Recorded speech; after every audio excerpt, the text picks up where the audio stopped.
Subscribe to our YouTube channel and press the bell icon so that you never miss any video lesson from Rouse IAS Study Circle.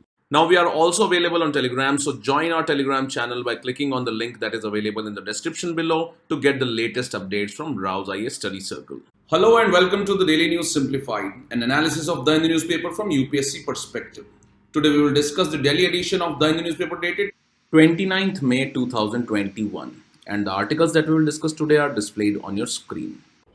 Now, all of us understand the importance of optional subject in overall scheme of UPSC Civil Services examination. And if you're confused about which optional subject to choose, how to find the best teachers and academic support for your optional papers, and above all, how to prepare for the same during these difficult times, Rouse IAS has best solution for your optional subject related problems. We are conducting optional orientation sessions on 22nd and 29th of May 2021, in which you can learn from the Rouse IAS teachers about how to prepare for the optional subjects and how are we going to help you in scoring your best in the mains examination. The optional batches are starting from 4th of June 2021 via live online classes. Consider this as a call to all of those who wish to completely cover the optional subject by December 2021. This will ensure timely coverage of optional subject, and then you can focus your attention completely on prelims from January or February 2022 and keep revising the optional subject till you appear for the mains examination. Rouse IAS is offering guidance for political science, public administration, history, sociology, geography, economics and psychology from Delhi, Jaipur and Bangalore centers. In the description of the video, there is a link which you can use to register yourself for the orientation for the respective optional subject session. We at Rouse IAS are committed to give you the best guidance and academic support to excel in civil services examination. Join the orientation and kickstart your mains optional subject preparation from a team of best teachers in the arena. Let us now begin the discussion. Now, this article on page number 6 is related to the political crisis that is happening in one of the important neighboring countries of India, that is Nepal. And if you look at the syllabus of General Studies paper 2, it has a very important topic by the name bilateral relations. Now, the political crisis in Nepal also has implications for India-Nepal relations. And in this, at times, India has been accused of intervention in the internal politics of Nepal. So that impacts the India-Nepal relations in the long term if such kind of allegations are made. Further, if you look at the previous year questions have regularly been asked in the international relations section about some of the political things that are happening in the neighboring countries and what exactly should be the role of India. For example, if you look at this question, it was asked back in 2012. This reads, discuss the contentious issues that have caused the prolonged constitutional logjam in Nepal. Now, one of the issues in the constitutional development in Nepal was, of course, the monarchy in Nepal. However, it was also related to the ethnic communities like Madeshis, which have had historically cultural ties with India. So, indirectly, it had implications for India Nepal relations as well. Accordingly, the current political crisis and what is the likely implications for India Nepal relations and what should India do in order to correct its image that it is not intervening in Nepal. So let us look at all these aspects, but first we will try to understand what exactly is the crisis that is going on in Nepal, and after that we will understand as to what India should do in order to correct its image that it is not intervening in the internal politics of Nepal. Now, some of the points that we discuss here can be used in writing this sample question, which reads, the political crisis in Nepal is being seen to have been influenced by India's intervention. What should be India's approach towards Nepal in order to counter such allegations? So clearly we have set the agenda for this discussion that we are looking at how India is trying to influence or intervene in the internal politics of Nepal, or at least that is the allegation at this point. And in this line, what should be India's approach towards Nepal so that it can easily counter such kind of allegations. But first, let us look at what exactly is the political crisis that Nepal is witnessing right now. Now, context is that on May 22nd, 2021, the president of Nepal had dissolved the parliament, and at that time it had denied claims of both ruling as well as opposition parties to form the government. Now, this issue that it has not even allowed the opposition parties to form the government has become a contentious point in the Nepali politics. And in this line, the role of president in the Nepali politics has come into question. Now, the president of Nepal had earlier also dissolved the House of Representatives as per the advice of the current Prime Minister on 20th December 2020. And this resolution was ordered or advised by the Prime Minister to the President because of the internal conflict that was going on in the ruling Nepal Communist Party. And as such, the Prime Minister KP Sharma Oli recommended the resolution before a no confidence motion could be passed. That is, he recommended this dissolution of the Nepali parliament in order to not face the no confidence motion. However, this dissolution was challenged in the Supreme Court of Nepal and it had passed a verdict on 22nd February 2021 reinstating the House of Representatives or the Parliament of Nepal.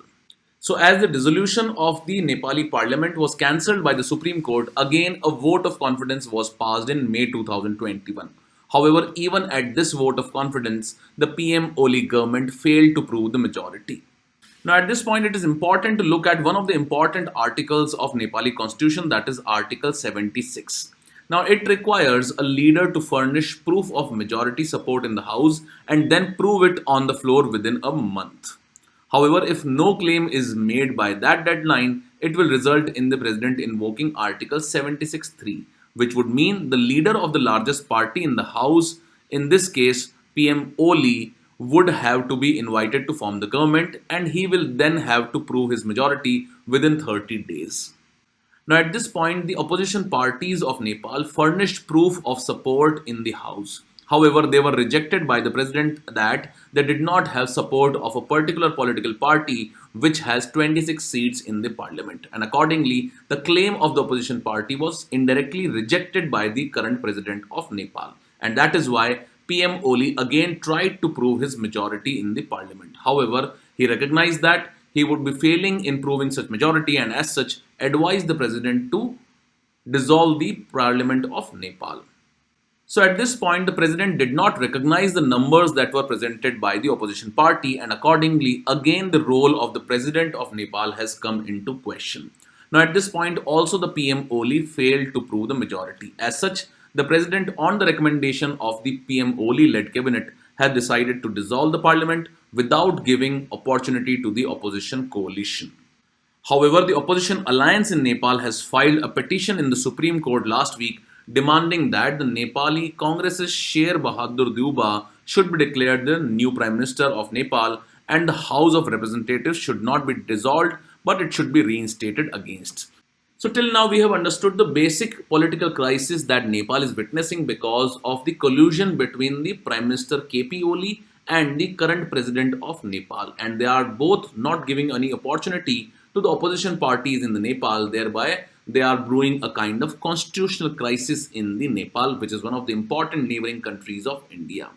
Now, even before this political crisis, there have been various issues between India and Nepal, and in that case, the relations have been disturbed because of some of the local issues of Nepal. For example, the most famous one is the Madheshi issue, and which led to blockades in 2015 from the Indian borders. Now, what happened is that when the Nepali constitution was being formulated, the Madhesi community had demanded that there should be proportional representation of the ethnic communities in the functioning of the parliament. And this is because the Madhesis account for about 40% of the population of Nepal, and as such, they might have enjoyed higher rights as compared to other communities in the Nepali constitution's functioning. However, this demand of the Madhesi communities was not recognized by the new Nepali constitution. And as such, the provinces in Nepal were carved out in such a manner so that the Madhesi community does not enjoy any kind of proportional majority in the functioning of the constitution of Nepal. Now, due to this, what happened is that the Madhesi community tried to blockade the border between India and Nepal. We all know that the Tarai region, that is the lower region where Nepal shares the border with India, is mainly populated by this Madhesi community. And as such, Nepal, which is a landlocked country, is also dependent on some of the supplies from Indian side. And as such, this blockade at the border caused hardships for the Nepali economy.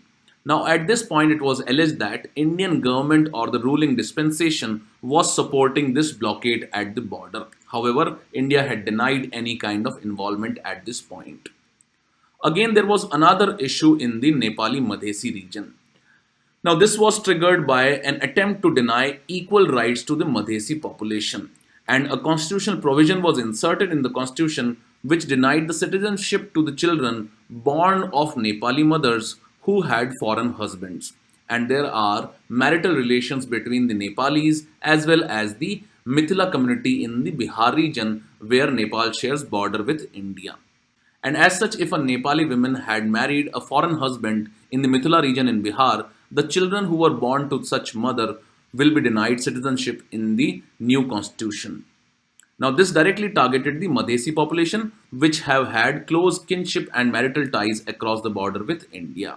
However, recently, by a presidential ordinance, this long standing demand of Madhesis to scrap this particular constitutional provision was accepted by the PM Oli government. That is, the PM Oli government has delivered on this long standing Madhesi demand to reverse this particular constitutional provision.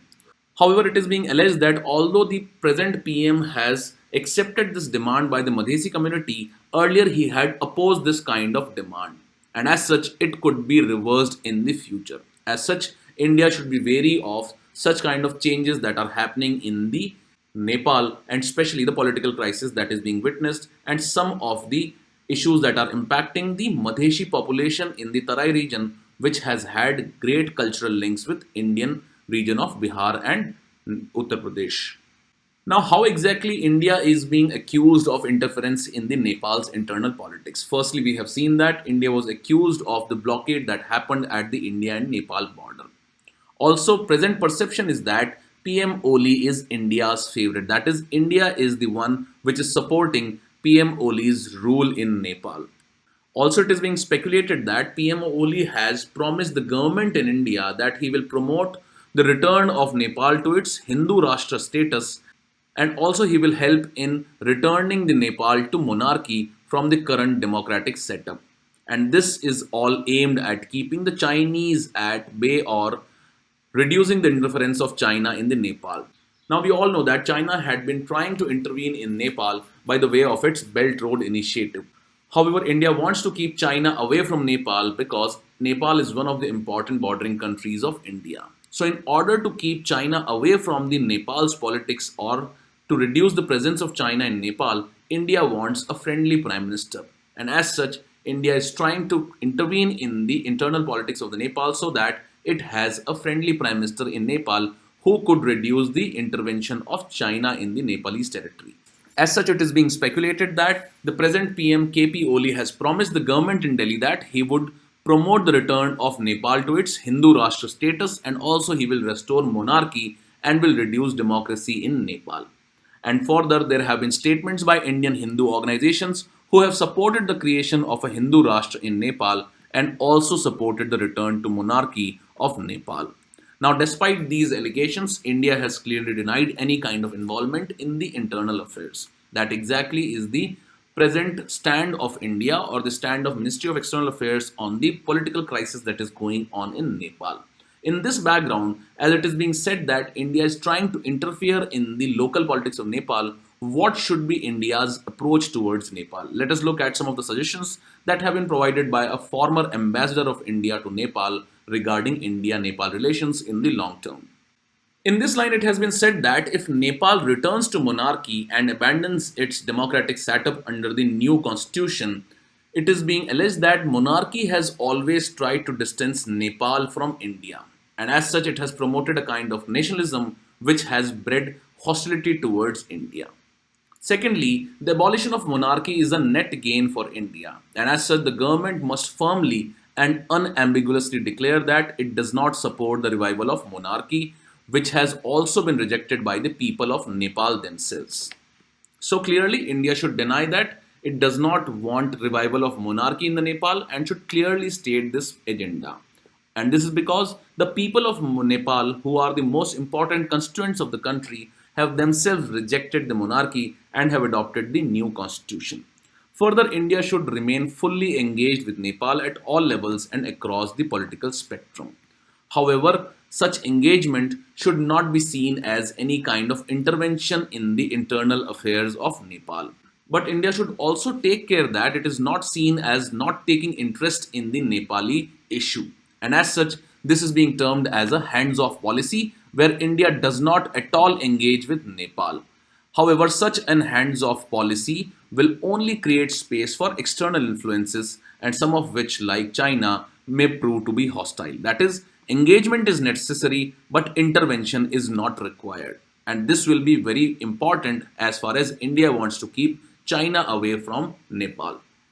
Further, India's engagement with Nepal, the Tarai Belt, and its large Madhesi population plays a critical and indispensable role in the India Nepal relations. And our engagement in Nepal must find an important place for the Nepali citizens who are our immediate neighbors. And the engagement should not be with the political elites but with the citizens of Nepal through the Madheshi connection, which has had historically cultural ties with the Indian region of Madheshis. Also, in the conclusion, it is being said that India needs to appreciate that people to people links between our two countries have an unmatched density, and no other country, including China, enjoys this asset. As such, India should try and exploit these people to people contacts and the cultural links that exist between the citizens of India and the citizens of Nepal. So clearly, we have understood the political crisis that Nepal is witnessing, also the allegations against India of intervention in the Nepali politics, and finally, we have tried to provide some suggestions in order to improve India's image and at the same time also pursue its interests of keeping China at bay in Nepal. With this, let's take up the next news article now. Now, this article on page number 15 is related to the issue of Rwandan genocide or genocide that happened in the country of Rwanda in the African continent. Now, the genocide in Rwanda has its roots in the colonialism that was witnessed in the African continent. And if you go through the General Studies paper 1 in the mains examination, we have a topic of world history, and in that we have a one particular important topic, that is colonization and decolonization and the associated impact of such kind of colonization on the countries. Now, the current context is that in Kigali, in Rwanda, the French President Emmanuel Macron has asked for forgiveness for his country's role in the 1994 genocide that happened in Rwanda. And that is why this has again come up in the news article. Now, although the topic is important for us from the history point of view or the world history point of view in the General Studies paper 1, but as it is in current context in the news, let us understand the background of this particular issue and what was the controversial role that was played by France in the genocide or the massacre that happened in Rwanda. Now, for that, if you look at the location of Rwanda, it is located in the African continent. Also, the neighboring countries include Uganda, Burundi, Tanzania, as well as the Democratic Republic of Congo. Now, this genocide or the massacre that happened in Rwanda was basically the culmination of a long ethnic conflict that was going on in this particular region. And this ethnic conflict was between two communities. One is majority community that is known as the Hutu, while the other one is the minority community that is known as the Tutsi. So these were the two communities or the ethnic communities that lived in Rwanda. This was the minority, while Hutu community was in majority in Rwanda. However, the monarchy that ruled Rwanda was under the control of minority Tutsi community. So when Rwanda came under the colonial influence, the colonial powers like Germany and Belgium, which had ruled Rwanda, had good relations with the ruling minority Tutsi monarchy. Now, Tutsis were appointed as local administrative chiefs, and the ethnic minority enjoyed relatively better educational and employment opportunities. Now, this led to widespread resentment among the majority Hutus in the Rwanda. And in 1959 also, Rwanda saw violent riots which were led by the majority Hutus, in which about 20,000 Tutsis were killed. And it was during these riots that were being witnessed in Rwanda, Belgian authorities or the colonial powers, rather than playing a responsible role, had handed over the power to Hutu elites without even trying to solve the conflict that was going on in this particular region or the civil war that was being witnessed in Rwanda. So this tells something about the colonial powers that were ruling in the African continent and how irresponsibly they acted when it came or when it was important for them to act decisively. So Belgium, which was ruling Rwanda at that time or was the colonial masters of Rwanda at that time, did not even try to resolve the civil war, and this was widely criticized. Now, after this long-standing civil war, a Hutus led government was formed in Rwanda. And when the Hutus led government was formed in Rwanda, the Tutsis fled the country and formed an insurgency group by the name Rwandan Patriotic Front in the neighboring countries like Burundi and Uganda, as we have seen in the map of Rwanda. These are the two neighboring countries of Rwanda. And in 1990, a fight broke out between these rebel Tutsi dominated Rwandese Patriotic Front and the official Rwandan army, which was Hutu dominated. So basically, this is a civil strife that happened in Rwanda between the majority community and the minority community. Minority community, that is Tutsi, earlier had monarchical powers in the Rwanda and they had good relations with the colonial powers like Germany and Belgium. However, the Hutus, who are the minority, felt that they were not being developed and did not have good employment opportunities. They got into a civil war kind of situation and they tried to kill 20,000 Tutsis. And at this point, the Tutsis fled the Rwandan territory and formed the insurgency group RPF, or the Rwandan Patriotic Front. And this was when the Hutus led government, which is the majority community, was formed in Rwanda. And after that, in 1990, a fight broke out between the rebels of Tutsi community, that is the RPF, and the official Rwandan army, which was dominated by the Hutu community.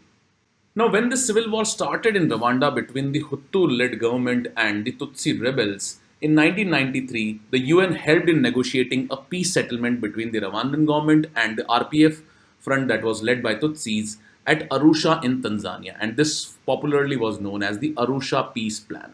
Now, according to this plan, there was to be a more broad based and inclusive government which would include the Tutsis, and the UN troops were also sent to monitor the transition to the peace. But the more extreme Hutus were bitterly opposed to this particular plan because it provided certain rights to the Tutsi community as well. And the extremist Hutus formed their own militia at this point. So, earlier the militias were formed by the Tutsi community, now the militias were formed by the majority Hutus community also. And this led to a genocide in the Rwandan territories. So, the Hutus militia systematically targeted the Tutsi ethnic group and killed over 8 lakh people. And this is one of the worst massacres or genocide that is witnessed in the history. And it was backed by the Hutu government of Rwanda.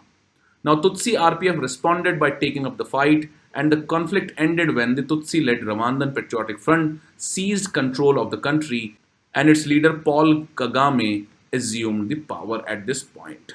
So, we have seen how the colonial powers had played a very negative role in the development of these civil war that happened in the some of the countries which were under the influence of colonialism. And this was also an issue between majority and the minority communities. Further, you can also quote the example of genocide that happened in Rwanda as being an example of extreme majoritarianism. Now, what was the response of the international community towards this genocide that happened in Rwanda? Now, you would be surprised to know that the Organization of African Unity didn't even condemn the genocide. And the African attention was focused on the new democracy in South Africa at that time rather than on halting the genocide that was being witnessed in Rwanda. Further, the UN has been criticized of inaction in this particular genocide, and the UN withdrew the peacekeeping forces during the peak of the genocide by citing that they were incapable of handling the situation on the ground. Also, major powers like United States of America and Russia did not respond to the genocide that was happening in Rwanda.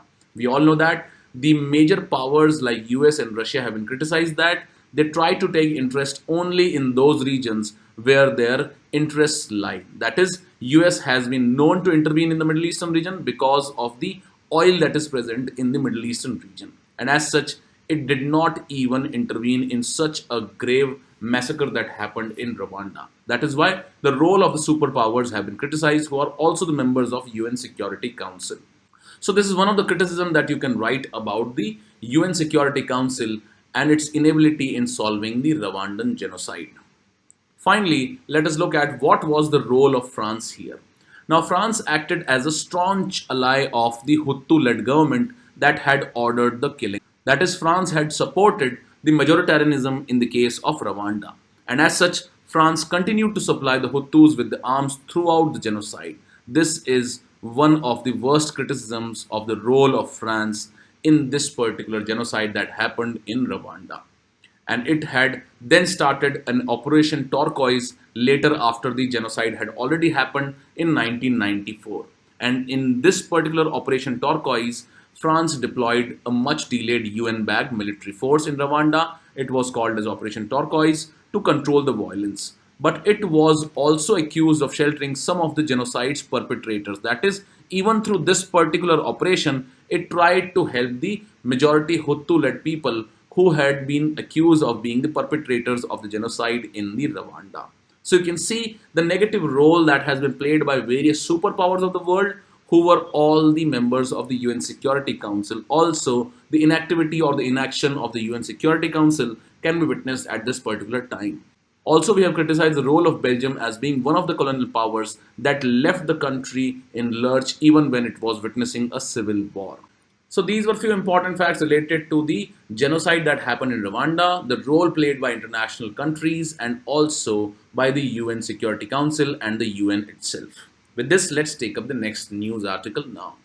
Now, this article on page number 6 is related to the unprecedented health crisis that the world is witnessing at this point and also the issues related to the vaccination of the populations across the globe.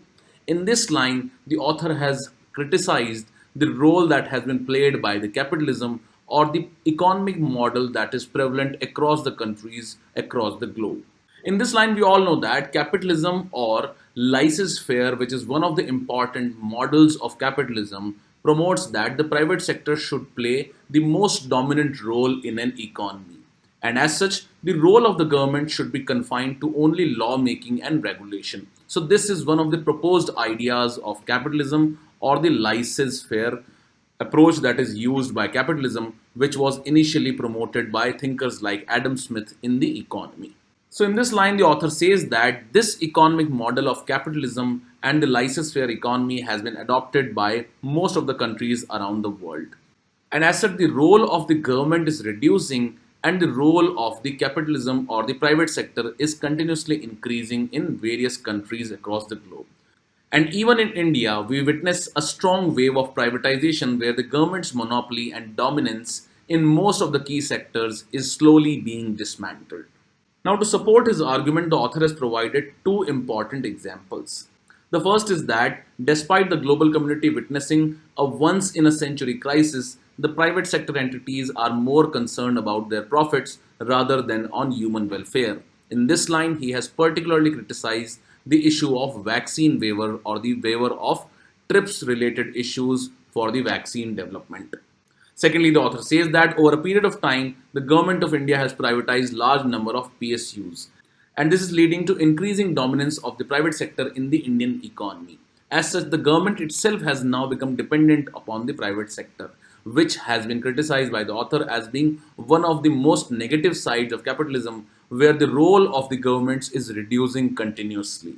And hence, the author says that capitalism must evolve to support the needs of the society and it should place more emphasis on human values and human welfare and less emphasis on money. Now, this was basically the crux of the article, and this has been added in the PDF in the description box given below. However, what is important for us from the exam point of view is that you go through the NCRTs and learn about the terms like capitalism, communism, and socialism. And for that, you can always refer to the old NCRTs of world history, where you will find the development of capitalism right from the Industrial Revolution and also how slowly and steadily new theories like socialism and communism developed. So for that, you will have to go through the world NCRTs or the NCRTs of world history and especially the old NCRTs where these things have been very lucidly explained.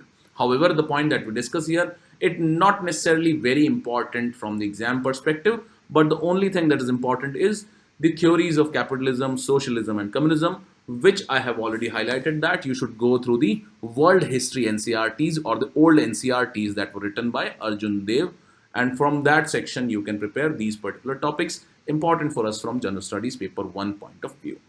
And this editorial on page number 6 is related to the transfer of surplus reserves from RBI to the government. And this issue has been discussed in quite a detail in the Daily News Simplified of 22nd May 2021. So you should go through this DNS and try and understand the various important issues associated with the transfer of surplus reserves from RBI to the government of India. With this, we conclude today's discussion, and this is the question for the day.